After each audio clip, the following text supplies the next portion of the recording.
히브리서 11장은 믿음장이라고 불리웁니다. 믿음에 대한 히브리서 기자의 고백과 또 믿음으로 살아간 성경 인물들을 소개함으로써 기독교 신앙을 이어가고 있는 저와 모든 성도님들을 포함한 기독교인들에게 소망과 또 격려가 되는 말씀입니다. 저도 설교를 준비하면서 이 본문을 다시 읽고 힘을 얻어서 소망 되신 하나님을 더욱 굳게 믿으며 살아가야겠다 다짐을 하게 되는데요. 그러나 우리는 때로 하나님을 온전하게 믿지 못해서 마음이 불안해하고 또 섣부른 행동을 하게 돼서 죄를 짓게 되는 경우도 있는 것 같습니다. 일평생의 삶 동안 하나님을 굳건하게 믿는다는 것이 저와 모든 성도님들에게 큰 도전이 되는 듯 하는데요. 오늘 말씀에 등장한 믿음의 사람들을 함께 묵상하시면서 우리의 믿음에 대해서 두 가지 정도 살펴보고 하나님을 굳게 믿기 위해 어떤 태도를 가져야 할지 묵상해 보는 시간이 되기를 원합니다. 하나님께서 말씀하시는 가운데 순종하는 마음으로 주님 앞에 나아가는 저와 여러분들 되시기를 축복합니다. 첫 번째로 하나님을 향한 우리의 믿음은 하나님만을 사랑하는 것으로 시작을 합니다. 오늘 본문에 나타난 믿음의 사람들 중에 17절에서 19절까지는 아브라함의 이야기가 등장합니다. 바로 아브라함의 독자 이삭을 번제로 바치라라는 창세기 22장의 내용인데요. 모두 잘 아시겠지만 간략하게 내용을 말씀드리자면 창세기 17장에는 하나님께서 아브라함을 선택하셔서 민족의 아버지가 되게 하시겠다 말씀하셨습니다. 그리고 아브라함의 아들을 낳지 못하던 아내 사라가 아들을 낳을 것이고 그 이름을 이삭이라 하라 명하셨습니다. 또 하나님께서는 이삭과의 언약을 세워 또 이삭의 후손에게 영원한 언약이 되리라 약속하셨습니다. 그렇게 하나님의 약속을 받고서 살아가고 있던 아브라함에게 갑자기 이삭을 번제로 드리라는 말씀을 하십니다. 그리고 아브라함은 결국 믿음으로 이삭을 번제물로 잡으려 했고 하나님의 사자가 나타나 이삭에게 손을 대지 못하게 하시고 또 미리 준비해 두신 번제물로 번제를 드리며 더 큰 복을 주고 아브라함의 씨가 하늘의 별과 같고 바닷가의 모래와 같게 하겠다는 약속을 베풀어 주십니다. 히브리서 기자는 외아들을 하나님께 드린 아브라함의 믿음을 통해서 우리에게 메시지를 던져주는데요. 저는 17절 초반에 나타난 말씀을 특별히 묵상을 하게 되었습니다. 17절에는 이렇게 나와 있습니다. 아브라함은 시험을 받을 때에 믿음으로 이삭을 드렸으니. 성경은 아브라함이 시험을 받았다라고 기록하고 있습니다. 또한 창세기 22장 1절에도 하나님이 아브라함을 시험하시려고 그를 부르셨다라고 기록하고 있습니다. 이 시험은 무엇에 대한 시험이었을까요? 창세기 22장 2절에는 이 질문에 대한 해답이 조금 숨겨져 있습니다. 창세기 22장 2절 초반부에는 여호와께서 이르시되 내 아들 내 사랑하는 독자 이삭을 데리고 라고 말씀하십니다. 하나님께서 아브라함에게 이삭을 데리고 가라고 말씀하실 때 몇 번이고 강조하시는 말씀이 있는데요. 바로 내 아들, 내 사랑하는 독자라고 말씀하십니다. 어렸을 적에 이 말씀을 읽었을 때는 하나님도 참 너무하시다라는 생각도 했었습니다.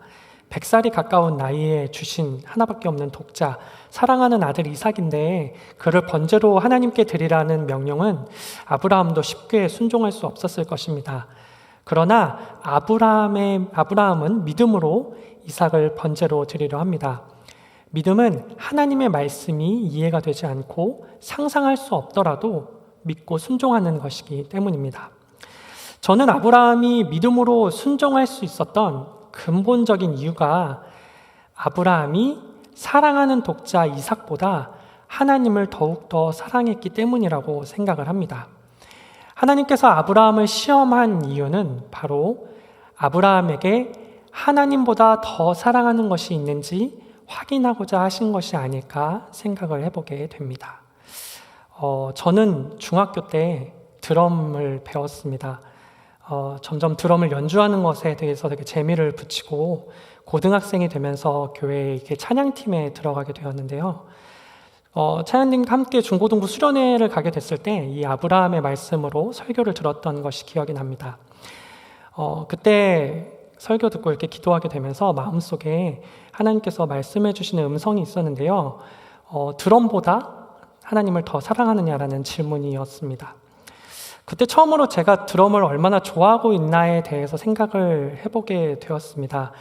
어렸을 적이라 더 그랬을지 모르겠지만 드럼을 연주하는 것이 되게 멋있어 보였고 또 찬양을 하는 것보다 내가 드럼을 잘해야 된다라는 생각이 더 많았었기 때문입니다. 그렇게 생각을 하고 있는 도중에 또 다른 음성이 들려왔습니다. 그럼 그 드럼을 나에게 바칠 수 있겠느냐라는 물음이었습니다. 드럼을 치지 못하는, 연주할 수 없는 상황이 올 때에도 하나님을 찬양할 수 있겠냐라는 질문이었습니다. 그때는 여러 생각들이 교차했습니다. 입으로는 내 하나님을 더 사랑하고 주님께 드럼을 바칠 수 있습니다 라고 말은 할 수 있었지만 제 속에서는 난 드럼 연주하는 게 너무 좋은데 왜 이걸 바쳐야만 하지? 왜 내가 좋아하는 것을 가져가시려 하시는 거지라는 별의별 생각들이 다 들었었습니다. 그러다 문득 내가 참 정말 교만한 사람이구나라는 생각이 들었습니다. 제가 드럼을 칠 수 있게 된 것도 다 모두 하나님의 은혜인데 그것을 망각하고 제가 스스로 무언가를 해내서 얻었다라는 생각이 있었기 때문입니다. 내가 만약 드럼을 칠 수 없게 되더라도 누구보다 나를 더 사랑하시고 내가 제일 사랑하는 하나님과 함께 있는 것이 가장 복된 것이다 라는 고백을 하나님께 드리게 되었을 때 이 모든 것이 하나님의 시험임을 알게 되었습니다. 그리고 감사하게 아직까지도 드럼으로 하나님을 찬양할 수 있게 하셨습니다. 하나님은 자기의 자녀가 사랑하는 것을 가져가셔서 빼앗아 버리고 없애버리시는 분이 아니십니다. 다만 하나님 말고 다른 것을 더 사랑하는 것을 싫어하십니다. 하나님을 더 사랑하면 할수록 하나님을 향한 믿음은 더욱 굳건해집니다. 하나님을 굳건하게 믿지 못하는 이유 중에 하나는 하나님보다 더 사랑하는 무언가가 내 안에 있어서 그것을 하나님께 내어드리지 못함은 아닌가 생각해 봅니다. 그것은 돈이 될 수도 있고 능력이 될 수도 있으며 명예, 사람 등등 여러 가지가 있을 수 있습니다. 우리 주변에는 하나님보다 더 사랑할 수 있는 것들이 너무나도 많이 있습니다. 그래서 날마다 겸손하게 하나님만 바라보며 하나님만 더욱 사랑해야 할 것입니다. 우리의 믿음은 하나님을 사랑하면서 시작합니다. 모든 우상들을 버리고 하나님을 더욱 사랑함으로 온전히 하나님만 믿고 순종하는 저와 여러분들 되시기를 축복합니다. 둘째로 하나님을 향한 우리의 믿음은 하나님을 깊이 경험할 때 더욱 성장합니다. 본문에 나온 믿음의 사람들에게 모두 똑같은 공통점이 있다라면 그들은 하나님과 친밀한 관계가 있었다는 것입니다. 본문 말씀 19절에 보니까 그가 하나님이 능히 이삭을 죽은 자 가운데서 다시 살리실 줄로 생각한지라 라고 기록되어 있습니다. 아브라함이 이삭을 번제물로 죽여서 하나님께 드리면 하나님께서 다시 살려내실 거라고 생각했다는 것입니다. 처음엔 어떻게 이런 생각을 할 수 있나 싶었지만 아브라함의 입장이 되어 생각해 보면 이도 충분히 가능할 것 같습니다. 왜냐하면 90세가 되어 더 이상 이제 아이를 낳을 수 없는 사라에게서 이삭이 태어났기 때문입니다. 하나님의 은혜를 경험한 아브라함은 이삭을 바치라고 했을 때도 다시 살려내실 하나님을 믿고 번제물로 드릴 수 있었습니다. 이삭과 야곱과 요셉의 경우도 마찬가지입니다. 그들의 앞에는 아직 아무것도 보이진 않았지만 믿음으로 자녀들을 축복하고 또 약속의 땅에 들어갈 것을 선포했던 믿음은 신실하신 하나님이 그들의 삶에 충만히 역사하였고 그들도 하나님과 1대1로 씨름하면서 친밀한 관계를 계속 쌓아왔기 때문입니다. 하나님은 임마누엘이십니다. 영원히 우리와 함께 하십니다. 우리가 고통 속에 있을 때도 곁에 계시고 우리가 행복한 상황에서 기뻐하고 있을 때도 곁에 계십니다. 다만 우리가 상황과 환경에 휩싸여서 하나님을 인지하지 못한 것은 아닌지 돌아보아야 할 것입니다. 하나님께서는 우리와 친밀한 관계를 맺기 원하십니다. 말씀을 사모하고 순종하며 기도로 주님과 대화하면서 날마다 신실하신 하나님과 동행하는 저와 모든 KC교 성도님들 되시기를 축복합니다. 말씀을 마무리하면서 믿음과 관련하여 항상 조심해야 할 것이 한 가지 있어서 이야기를 하고자 합니다. 그것은 믿음의 대상이 무엇인지 혼동하지 말아야 한다는 것입니다. 우리는 때로 문제를 만나거나 어려운 상황이 찾아왔을 때 하나님께서 이 문제를 해결하실 거야. 하나님께서 이 모든 어려운 상황을 이길 수 있게 해주실 거야 라고 생각할 때가 있습니다. 그리고 이것이 믿음이라고 생각하기도 합니다. 그러다 보니 문제가 해결이 되지 않고 심지어 조금 더 어려워지고 힘들어질 때 내 믿음이 약했는지 또 하나님은 능력이 없으신 건지라는 부정적인 생각을 하게 될 때도 있습니다. 그러나 문제를 해결하실 것이라 믿는 것이 믿음이 아니라 하나님 자체를 믿는 것이 믿음입니다.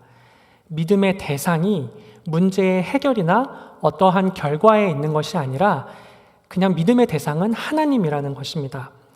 아브라함은 하나님을 믿었습니다. 하나님의 능력을 경험하여 알고 있었기 때문에 하나님께서 독자 이삭을 번제물로 바치라고 할 때에도 신실하게 약속을 이루실 하나님을 그대로 믿었던 것입니다. 그리고 요셉은 지금 당장 이집트에서 탈출한 것은 아니지만 자신의 뼈를 약속의 땅에 묻어달라고 말을 하는데요. 이집트를 탈출할 것을 믿은 것이 아니라 이집트를 탈출하게 하실 하나님을 믿은 것입니다. 우리는 상황의 해결이나 자신이 원하는 결과가 이루어질 것에 대해서 그것을 향해 믿음을 두어서는 안 됩니다. 전지전능하시고 또 우리의 모든 필요를 아시는 하나님만을 믿어야 할 것입니다. 그렇기 때문에 당장의 문제가 해결되지 않더라도 원하던 결과가 아니더라도 실망하지 말고 좌절하지 마시기 바랍니다. 대신에 선하시고 인자하시며 영원한 사랑이신 하나님만을 믿으시기를 축복합니다. 문제가 해결되지 않음은 하나님의 선하신 뜻이 함께하기 때문입니다. 오직 하나님만을 믿음으로 주님을 영원히 사랑하고 성령님과 친밀한 관계를 맺음으로 점점 더 하나님을 향한 우리의 믿음이 성장하는 저와 모든 KC교 성도님들 되시기를 축복합니다. 다 함께 기도하시겠습니다. 참 사랑이신 하나님 아버지, 믿음의 조상들을 통해 믿음에 대해 묵상하며 우리를 돌아보게 하시니 감사합니다. 주님만을 더욱 사랑하며 주님과의 친밀한 관계를 더욱 깊게 맺어감으로 오직 하나님만 믿고 신뢰하는 우리가 되게 하여 주시옵소서. 오늘 하루도 주님과 동행하며 승리하게 하여 주실 것을 믿사오며 예수 그리스도의 이름으로 기도드립니다. 아멘.